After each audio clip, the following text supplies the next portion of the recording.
President, Executive Director of the Florida State Oriental Medical Association, and we have David Bibby, our Legislative Chair, here to update you all about kind of what's happening with this bill, how it could affect us.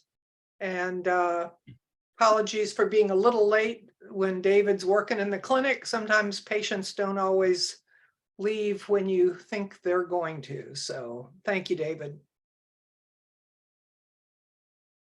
Thank you, Ellen. I appreciate it. And let me just know, is Omar going to join us? Yeah, so I'm behind you. Oh, there you are. I'm sorry. I gotta open my screen a little wider so I can see. Oh, there we go. Hey. Omar, Lisa's over there. Yeah. Sides. I think can't quite see everyone, but there's everyone out here. Looking good. You can time out your work day. No, that's okay. Like it was a happy accident. I had to reschedule something anyway, and I just apologize for being a couple minutes late to our get together here. But I've got plenty of time to answer questions and do what we want to do. And I hope the lighting is okay. Here, I'm tucked away in a corner in the office so that my voice doesn't carry. Yeah, it looks good. We hear you got those. Well, you got some speaker going on. Okay. All right. Well, this is Dr. David Bibby. He's our point guy, the main guy handling all of this for us. Super important.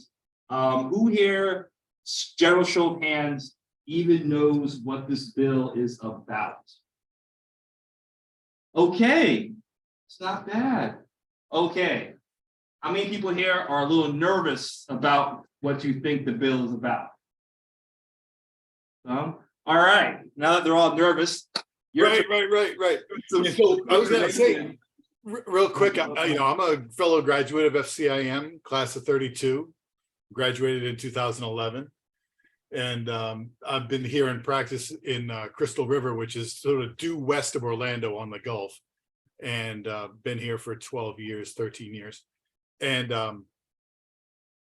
one of the things that was very important to me, both as a student and then certainly as a licensed professional, was understanding what the role of the professional association is, being active and volunteering with the board. And then obviously there's lots of different hats that you can wear when you're participating in the state association. And so can I have a show of hands? How many of you are student members of the Florida State Oriental Medical Association? All right, about 50-50. All right, so I encourage everybody in the room, it's $25 a year to be a student member. That $25 goes to the student, the Lynn Thames Scholarship Fund, to fund student scholarships. And we also apply that $25 a year toward your first year professional membership when you graduate. One of the things that the state association does is advocate for the profession. And I'll remind everybody that, there's not a lot of acupuncturists help wanted signs out there. This is a small profession. We license less than 2,800 professionals right now. The profession is actually in a slight decline in terms of our numbers of licensees in Florida, and Florida represents the third largest profession in the country behind New York and California. And so, you're going to join a workforce of licensed acupuncturists when you graduate, matriculate from your program, pass your board exams, get your state licensure. And I would just encourage you to recognize that you're one member of a small profession that's sort of adrift in a larger healthcare delivery model. Okay, we have medical doctors, we have nursing, we have physical therapy, we have chiropractors, we've got athletic trainers, and all of the various, moving parts to support healthcare delivery. Acupuncture is, undersized, and in many ways, although we have a unique role as a non-allopathic healthcare physician and provider. And then most of our patients will come to us, and you probably see this in clinic already, when they don't get great answers from other forms of medicine. And so we're an important part of the delivery care model because there's 20 million people living in Florida, and not all of them are going to find a drug solution to their challenges, with their health or for their family. And so advocacy for a small profession is only made easier when we have every hand lifting. Okay, advocacy is a nightmare when you only have, 10 or 12% of the profession participating, because that means 80, 85 or 88 or 90% of providers who enjoy all the benefits of a professional license, they're not contributing to advocate for the profession. And that makes it challenging when we see, legislators don't understand what we do. Other healthcare providers don't necessarily understand what we do. And so we have a lot of educating and explaining to do when we're trying to, use our elbows to create space in a lane for licensed acupuncturists. And this bill, frankly, House Bill 583 and Senate Bill 230 are really good examples of that. The bill started as a bit of a pet project for the state Senate President Pasadomo, and she wanted to work with healthcare colleagues. She's largely aligned with the FMA and the AMA. And what they wanted to do was settle a dispute between nursing and medicine over the use of the word doctor and physician. So this bill didn't start with acupuncturists with a bullseye on their back. It had nothing to do with us, and it's not a new issue. I was first introduced to this more than 5 years ago in 2018. But the bill itself at that time and the players that were supporting the bill were slightly different than what we're seeing now. And the bill didn't have the same legs. It didn't have the same momentum, and it was not going to move very far forward. And at the time, we got a carve out for acupuncturists with hardly more than a request. We went to this, basically the same, some of the same people that were involved in it this time, and they were happy to provide an exemption for acupuncture physicians at the time. Well, now, fast forward 5 years later, they're much more well organized, and they want to solve this dispute, which arose from the nursing profession. Has a doctorate program now, and you see more and more nurses using doctor and physician titles in hospital settings and in other clinical settings, and it's created a strong rift between medicine and nursing. Not over who's qualified. It's about who calls who what. This is about titles, not about scope of practice. It's about what you can call yourself. So anyway, they crafted the bill in such a way that the House version included a lot of professional titles that it said, unless you are licensed under 458 and 459, which are the state practice acts for medicine and osteopathy, unless you were licensed under those titles, you could not use the word doctor alone, in combination, or in connection with other terms to form a professional title if it's false or misleading. And that one expanded to include physician, primary care physician, and every specialty you can think of in medicine. There's got to be 50 of them that are all listed in this bill. Well, the first version of this bill went over like a lead balloon, and that there was a lot of pushback about use of the word doctor in the initials DR, particularly if somebody held a doctorate. And so that language was carved out of the bill very early on. And so now the question of doctor and use of doctor in your title is not an issue with this bill in a specific way. I will come back to that in just a minute. What has remained in the bill is the word physician. And as many of you know from your experience in clinic, acupuncture physician is a commonly used professional title in our industry and in our profession. And what they're seeking is removal of that if you did not have an exemption provided in the bill. And so an exemption was provided for chiropractic physician. An exemption was provided for podiatry physician. I think there's still a carve out for dentists. There's a carve out and exemption for audiologists at one time. And I don't know if that's still in the Senate version or not. And lastly, there's a carve out for optometrists. So there's optometric physician, podiatry physician, chiropractic physician.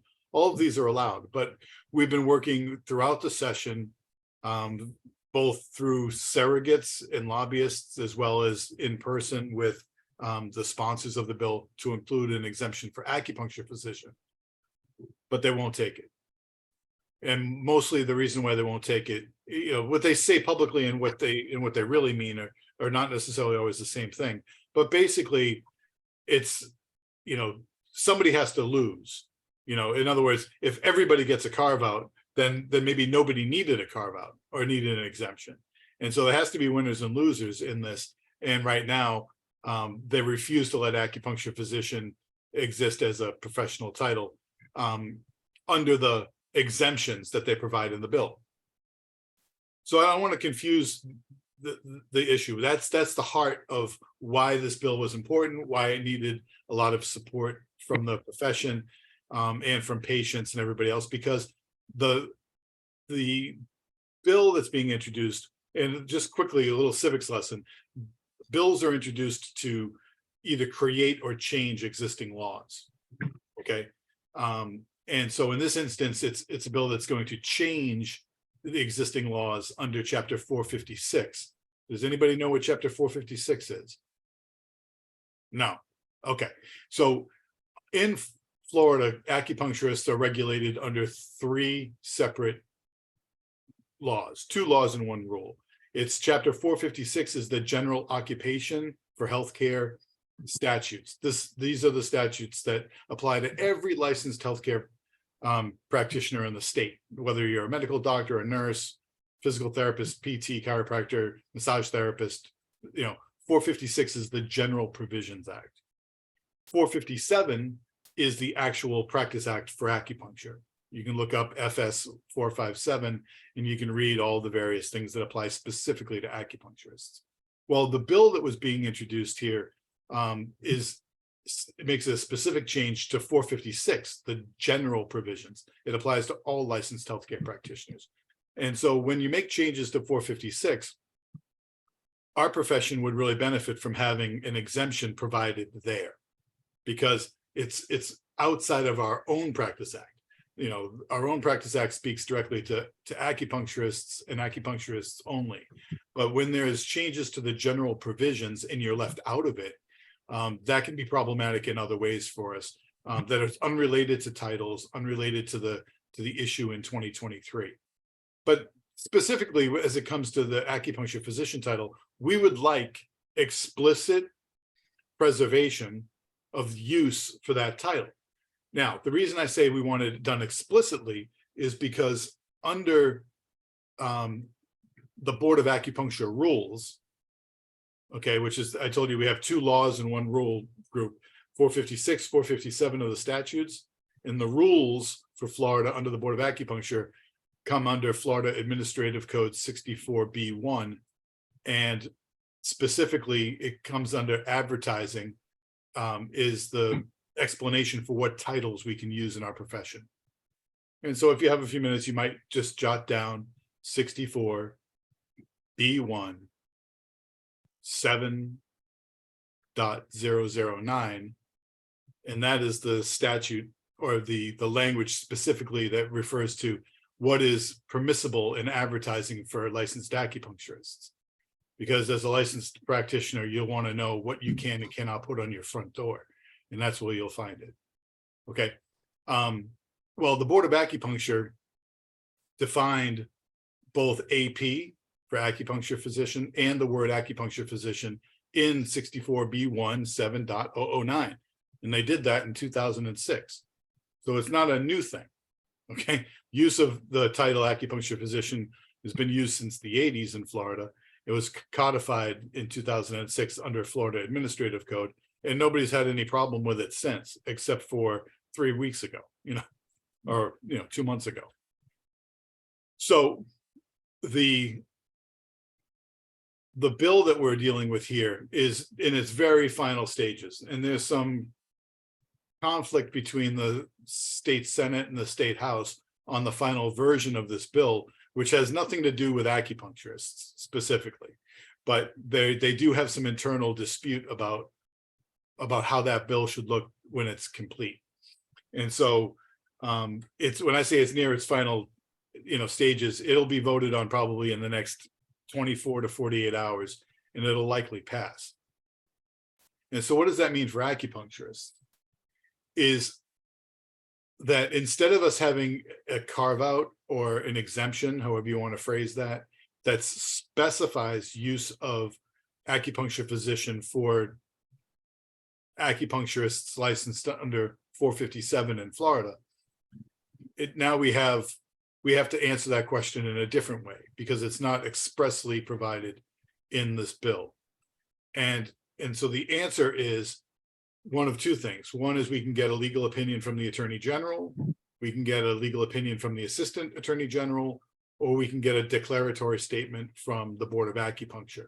And the question will be, with implementation of this new law, what impact does that have on the use of the professional title acupuncture physician? And instead of it being explicitly provided for us in the law, we now have to rely upon either the top cop, the Attorney General, to tell us if it's going to be okay, all the way down to the Board of Acupuncture. And so as a profession, you never really want to put your your future in the hands of other people that are making decisions for you this way, because we have to live with whatever the decision is. If they say you can do it, then you can do it. If they say you can't do it, then we can appeal that, or we can continue fighting in some way. But basically, it means that you cannot do it. And we'll have more clarity on that, before this law goes into effect in July. We'll have an answer from either the Attorney General or the Board of Acupuncture. And my suspicion in this instance is that there will be no change to how we use acupuncture physician. And the reason for that is because under the new law, it has a two-part test to using the word physician alone or in combination with your title. Please. Got it. I'll wait for you guys to tell me when.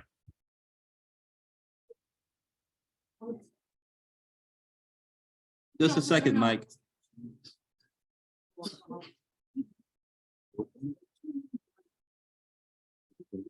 We're plugged into the. I can hear you guys. You can hear us? Yeah, I can hear you good. All right, say something else. Say something else, me? All right, are you still saying anything? Yeah. No, do you want me to keep saying something? My lips are moving, but can you hear me talking?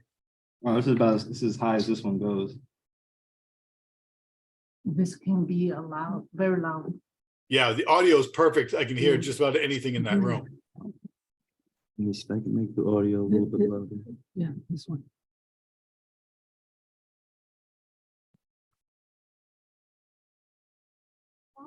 This one. F3. Yeah, it's a lot. It's hard to digest. How about that, Omar? Can you hear me a little bit better? All right, there we go. That's Yeah, it. we're okay. Okay, guys. So I'm just about done with my comments. We lost you, David, where you were about to tell us two separate things. Where is it? I'm here. Okay. We missed like the last 5 minutes of us figuring out the speaker thing. Okay. Well,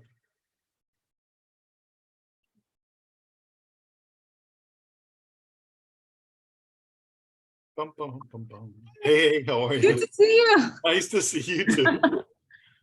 Oh, sorry, I thought it was just. Oh, Never mind, ignore me. Okay. All right, you're good. Go ahead.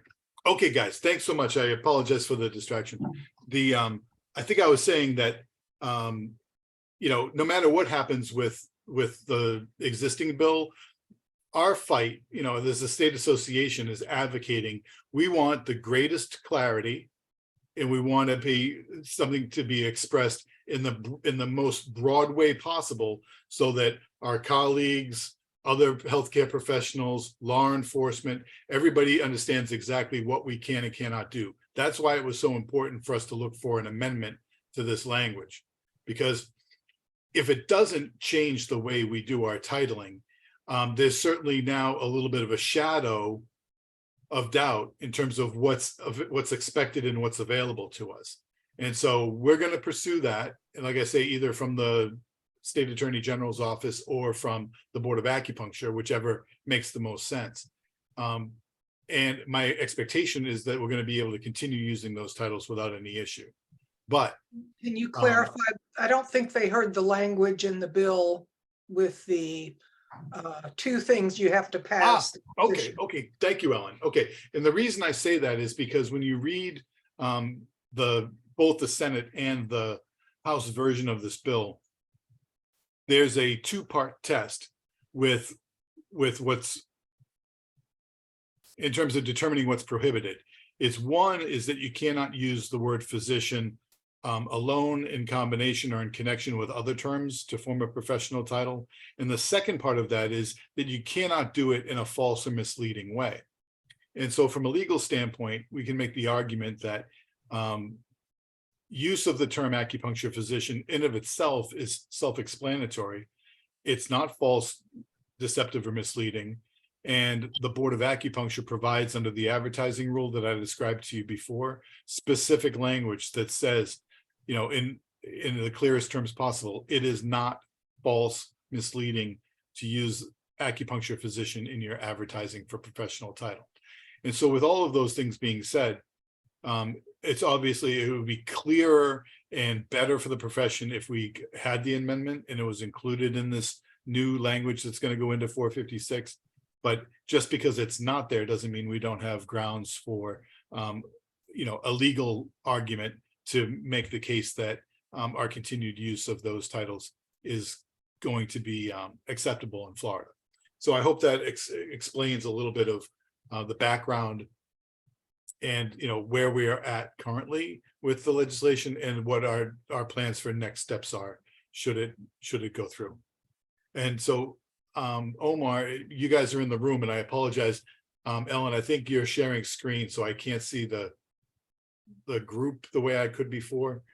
I just have our logo in my screen, but I'd open it up to Questions? No, but let me, there we go. That's fine, just the way it is. Thank you, Ellen. And so I'd open it to anybody who's in the room that may have a question that they want me to clarify something, or maybe something that's on a similar but related topic. Does anyone have any questions or concerns or things you're not sure about so far? How is it going to affect acupuncture and acupuncture dealing with insurance companies? Okay. Did you hear the question? I'm sorry, Omar, was that a little bit muffled? Help me with a repeat. The question was, will this affect our dealings with insurance companies going forward, or anything like that nature? No, this doesn't affect scope of practice yet. You know, this is my concern also is going forward is that, you know, when I say picking winners and losers, you know, who's not only is who can use the title physician, but who is sort of categorized as physician. It may have some carryover impact on our profession, but the scope of practice is described and decided in Chapter 457, as well as in the 64B1, the rules from the Board of Acupuncture, as well as our statute. That determines your scope of practice. I want to make a quick point. We are seeing a trend with some insurance companies saying we can't bill E&M codes right now. And this is not connected to this law, but it is a trend. I think the medical profession is having an impact and pushing back on a lot of things. So, you know, but it's not due to this law, but it is a trend and we're trying to work on it. No, Ellen makes an excellent point. And this is something that we've seen for some time where, you know, our full scope of practice is not appreciated, in that insurance companies may include acupuncture services as a benefit for their members, but they're only paying for the technical component, if you would, for delivering of acupuncture services. So they'll allow you to bill 97810 and 97811, you know, or the FCIM codes, maybe include a manual therapy code, but they're not paying you for your 99 codes for evaluation and management, which, you know, frankly, is usually the majority of payment, especially on an initial consultation when you, you know, invest a lot of time and energy in doing a proper health and history evaluation for a patient. You know, to not be reimbursed on that is problematic. You know, it's problematic because it has a, you know, it has a way to discourage providers from participating in insurance networks. It reduces patients' access to treatment with acupuncture, and it has a chilling effect on our services in general. So, like Alan said, this is unrelated to the physician titling, but it speaks to acceptance and use of the whole body of medicine and not just the technical aspects of insertion of a needle for therapeutic purpose. You want to be able to apply all of your skills, training and ability. Good I answer. have another question. Another question? Yeah. So instead of fighting for 446 to be included, why don't we include ourselves as a physicians in 457, change our own, chapter? Omar, I'm going to have to ask you to repeat that for me. Yeah. Actually, come a little closer. Come a little closer. I want to get that exactly how you said it. Hi. So instead of fighting for chapter 456 to be included into chapter 456 as the acupuncture physician, why not to amend chapter 457, which is for acupuncturist, and include acupuncture physician and whatever we want in chapter 457. So Right. we our complete chapter 457, and nothing can happen to us again because 456 will be amended again or something.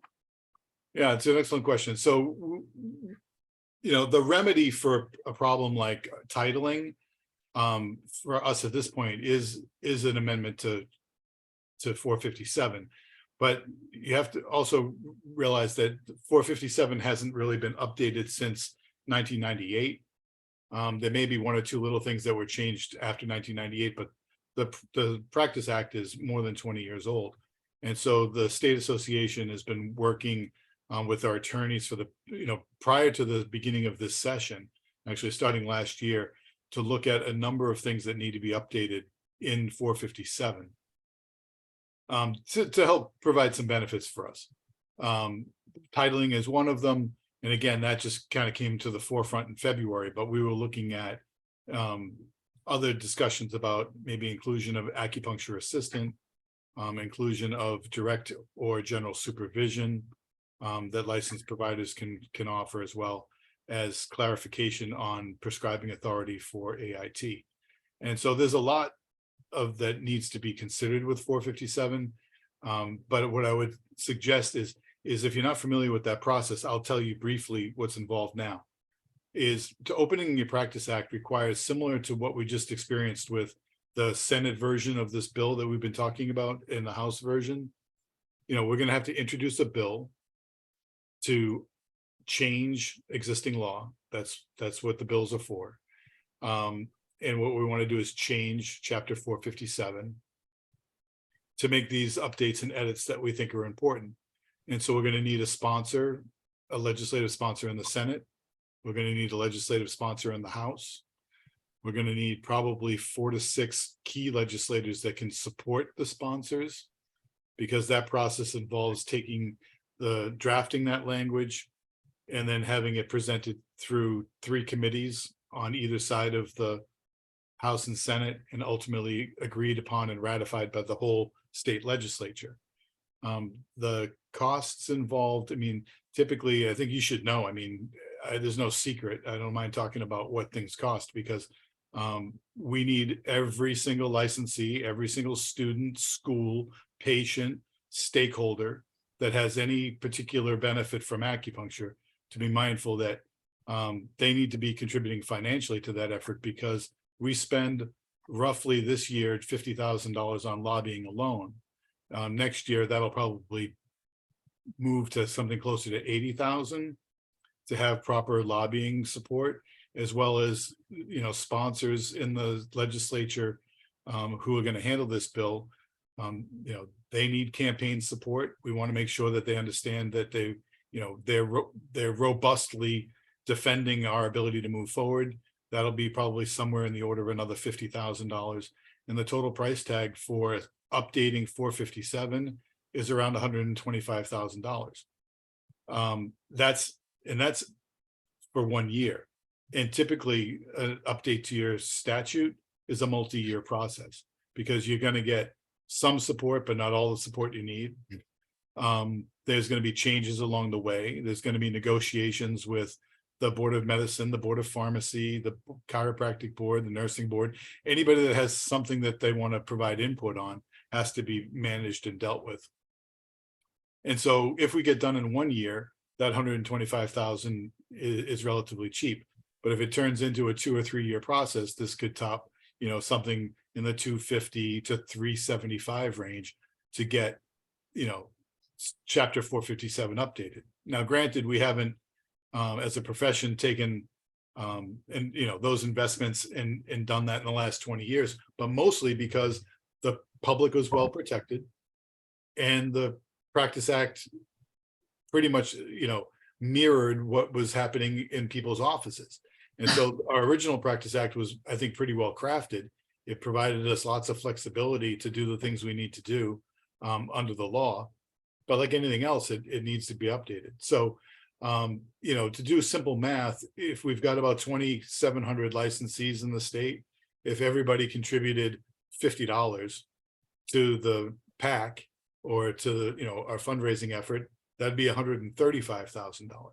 Now, the reality of it is that we only have about 450 to 600 members, depending on how you count students and professionals, which means we've got about 25% of the profession, participating.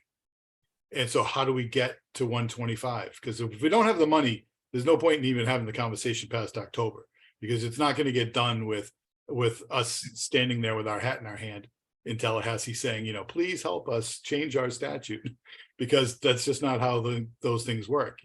A robust profession who can stand on its own feet, who can fight for autonomy, and has all the various levers that it needs to pull to influence legislation to protect and promote its profession.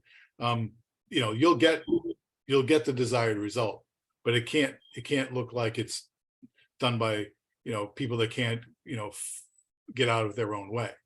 So yeah, just to jump in real quick, I was a member of the AMA, which is a group that's American Medical Association, right? And it's all about money. They send you letters. I got a letter every year from the AMA. Back to my parents' old address when I first went to medical school, like 20 years ago now. They want the money so they can do the things that David's talking about. And that's how they're able to get these things done. This is how groups get their carve outs for their name. And like you said, 25% of us, probably all that's participating financially or with time or either way, right? So not to reduce it to a simple math game, but we have 2,700 people, 25% participate. Financially, we can't win in the long term, right? Yeah, thanks, Omar. It just puts us in a tough spot every year. And in this instance, it's one of the reasons why probably the Practice Act hadn't been updated, because it's a big lift. Unfortunately, at this point, the person who just asked this question, it's an excellent question, is, how come you just don't solve this in your own statute? Well, there is an answer for that. We do know how to do that. It's just, it requires a lot of, the coordination and the management of it. We have all of the pieces in place to do that. It's just making sure that you have, money on hand to get you over the finish line once you start a project like that. That's the tough part. And so, even with the participation that we have, if I said it was $50 for every licensee in Florida, well, if we get 25% of the people participating, we can get to that same number by multiplying by 4. And so instead of getting $50 from everybody, you get $200 from the people that are participating. Well, that still gets us to the math that we need. It's just, how many students and how many licensees are willing to say, hey, I'll write a check for 200 to make sure that we have the money necessary to at least get this ball start rolling in year one. And so I've already said everything I need to say on that. The state association will provide you with an opportunity to make a weekly, monthly, quarterly. I'm sure we'll take, rolled up pennies if necessary to make whatever contribution you can. But it also means that the schools can use their clinics. You're seeing, 80 or 100 patients a week. If they just gave you $1, in a cup, and that money came to FSOMA, it adds up. We've got 6 schools in Florida that see, more than 1,000 patients a week. That alone could probably help fund it. I think one of the biggest challenges to the profession is that we have this sort of, aversion to getting on the same page, and, using this, pooling our resources and, pulling on the same rope to get something done. And the more buy-in we have as a profession, the more success we'll have, you know.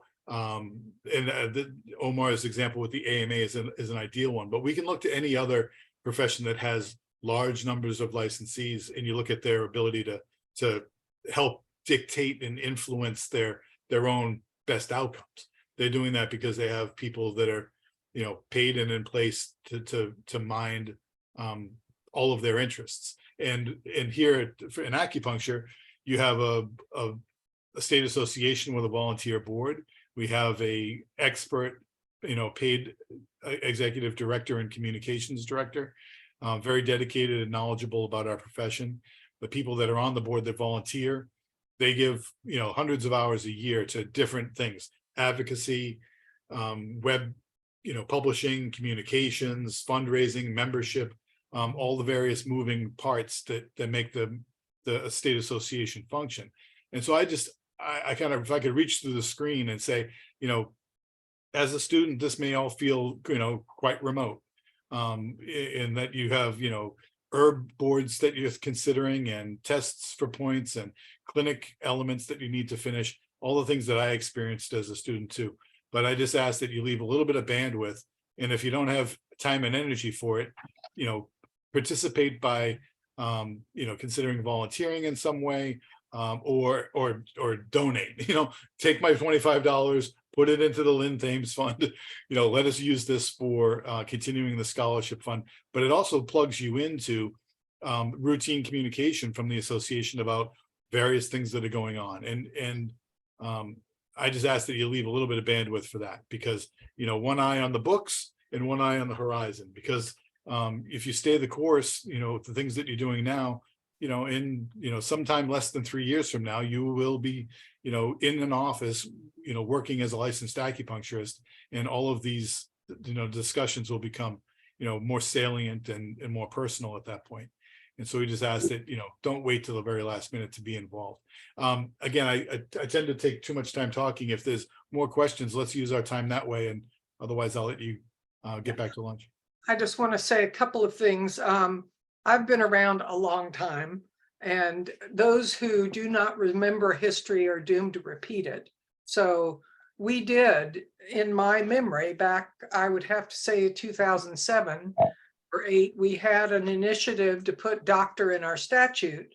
One president started it, the next one got a sponsor, but there were acupuncturists who were so frightened of opening the statutes that they screamed at the sponsor. And that is the surest way to kill a sponsorship, is if the profession goes like this and lets the legislators know. So, you know, if FSOMA is doing something you don't agree with, tell us, talk to us. You know, we listen to people all the time and believe every opinion is valid and needs to be heard. Also, we are starting to set up and get more people on committees. So if you're interested in one aspect of working on FSOMA without having to be a full-fledged board member, look for information on that coming out soon. So Excellent.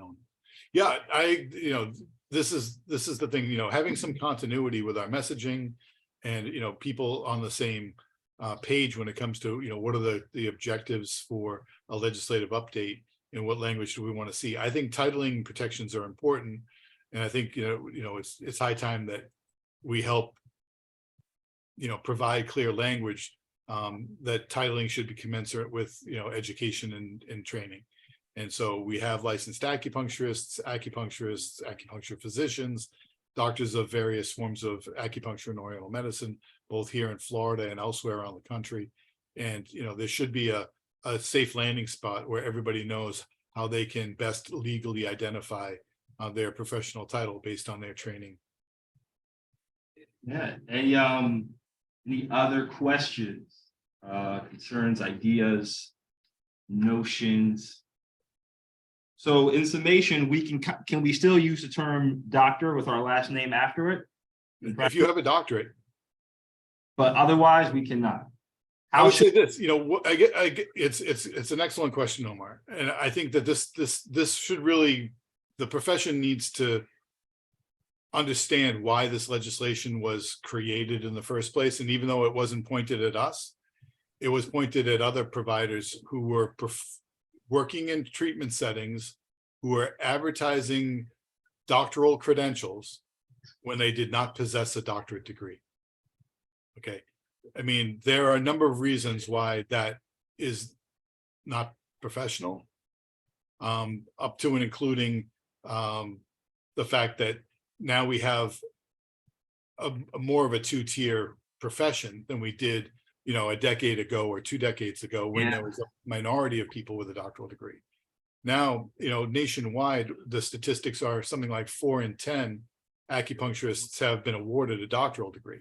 That's higher outside of Florida than inside of Florida, where the numbers are probably more like 2 in 10 or 2.5 in 10, something like that. But, you know, now we've got, you know, people who have gone on to finish a DAOM program who have earned a doctoral degree recognized by the Department of Education. And then we have other people who are using various doctor titles and terms when their highest level of degree is a master's. And so one of the things that you want to be mindful of is that they've redefined in this statute the meaning and definition of false and misleading advertising, or false and misleading fraudulent statements. And so if you're advertising a professional title that you do not have an academic degree to back up, I think you'll have a hard time defending yourself against a claim that that's false, deceptive, or misleading, because frankly it is. And so it's an opportunity for the profession to, you know, self-impose some best practices in this area. I don't know that we need, I mean, it'll be clarified in 457 or clarified in rule soon based on the new law. But where I think you have a pretty easy way to go forward, continuing to use acupuncture physician. Again, we'll wait for the legal opinion on that, but it's hard to see where use of that is false, deceptive, or misleading when you include acupuncture as your modifier for the type of physician you are. It's pretty clear, you know, what your intention is in when you're using that.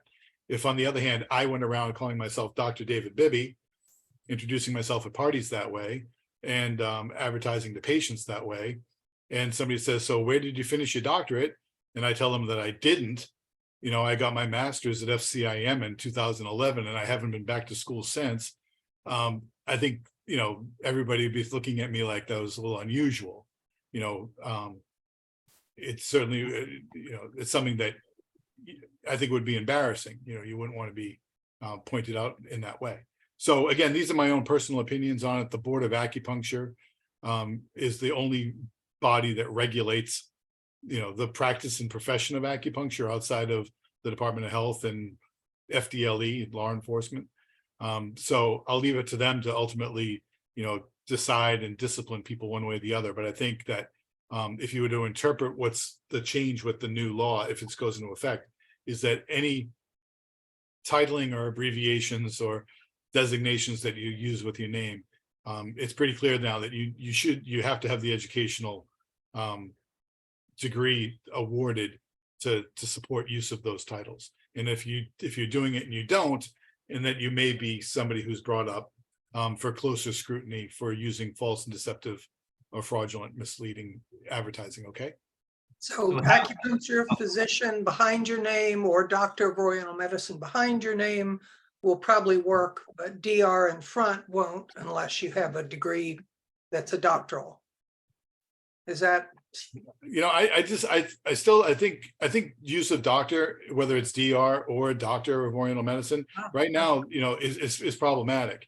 And I think that the board's probably going to have to make some change to how they do that advertising rule, only because they're going to need to specify that you need to have been awarded a degree to use that title. That's my interpretation of the new language under false or misleading advertising. Makes sense. I had not gotten that understanding. Thank you.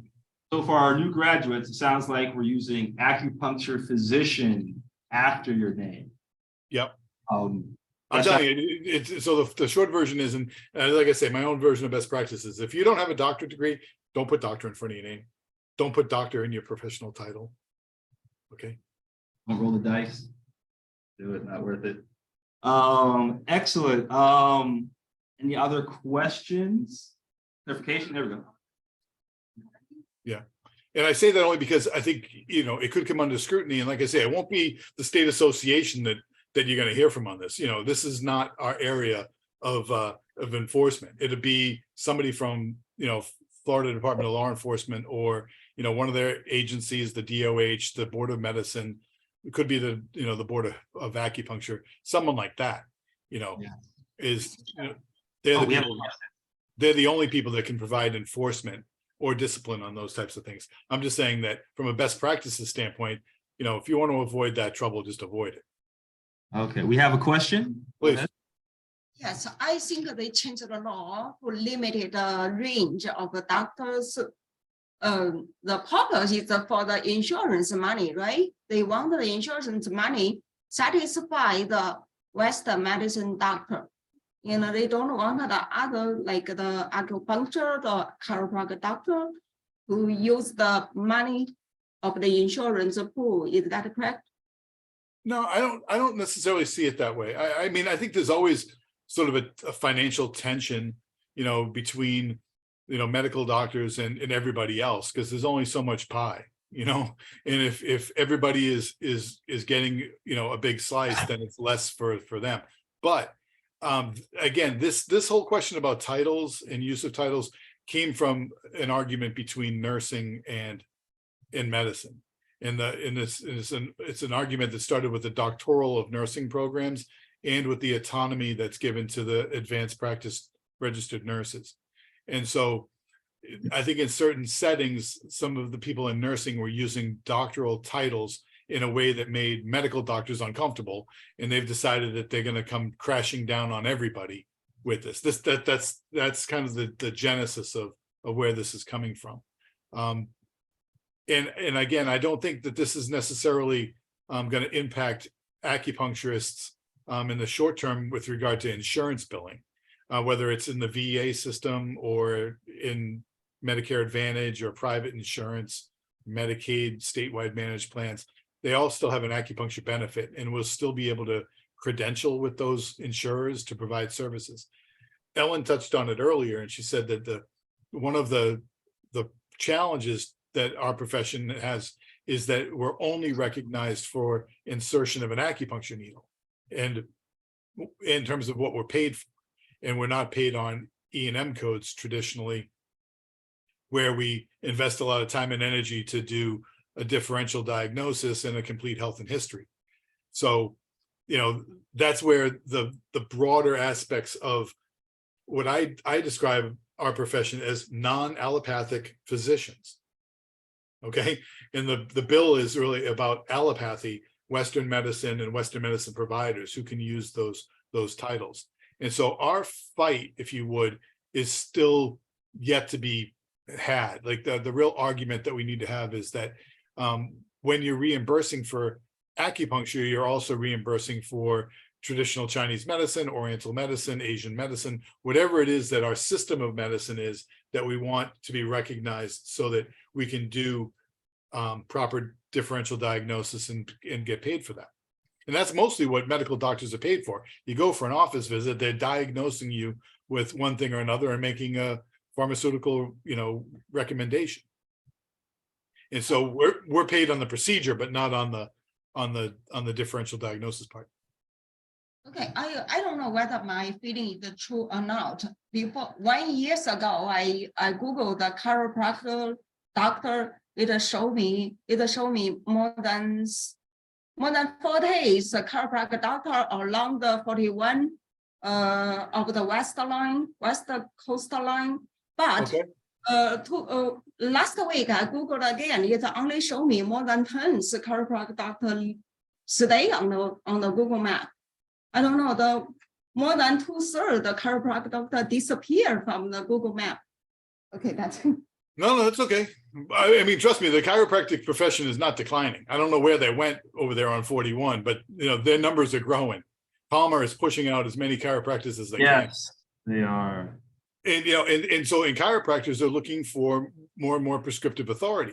And so we see this in this group of, what we think of as traditionally non-physicians, but, chiropractors are defined as physicians, both under Medicare and here in Florida. And so, some of it's, it's all like what's in a name, and so that's kind of how we feel about acupuncture physician. It's what's in a name, everything's in a name. Chiropractors don't perform any more, services, if you would, from an evaluation and management standpoint than acupuncturists do. We're required to do the same thing. And so why is one a physician and the other is not? And technically they're not allopathic trained anyway, but yet I say what's in a name. They've been sort of cemented into a good position that allows them to sort of ride that coattail forward. And we're struggling to get traction in that same area. Yeah. And so, I think a change to 457 would be helpful, but again, we're in our own silo under 457, and my preference would have been that any physician recognition for title or otherwise would have come in 456, because it would apply more generally to the profession and not quite so uniquely as it does under 457. Yeah, all right. That was a pretty in-depth breakdown of kind of where we are in our legal struggle, our legal battle. Yeah. Thanks for coming in. Omar, thank you for your time, and I appreciate Oh, everybody's attention is fabulous. Now, do me a favor, just make sure that either they have the FSOMA.org website. Student members that want to join, please click on, and that'll keep you in the loop, okay? Also, we have Start Your Practice classes.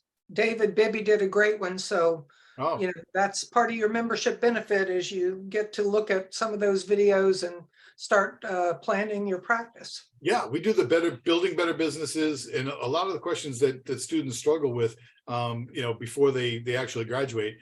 These are things that we want to try to address, early and often with students, like advertising, marketing, understanding, lease negotiation, what style practice should I have?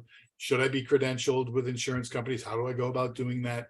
These are all the many things that are sort of day one realities once you're, licensed and in business for yourself. So we try to give as much support as we can to students in that way. It's not just about, everything to do with being licensed and being in practice, 10 years down the road. We want to help you get, be successful in the classroom and be successful in practice. Also, conference is August 25th through 27th. Put it on your calendar. Check it out on the website. It's a great event. We reduced the price for students quite a bit. So next year will be in Orlando. This year's in Fort Lauderdale this August. So, okay. Thanks, Ellen. I'm going to jump off. Omar, thank you for your time. If anybody has any questions, they can always email me, okay? Excellent. Thank you so much. Thanks, everybody. Much. All right, now I'm back to my patients. I get patients from 1 to 6.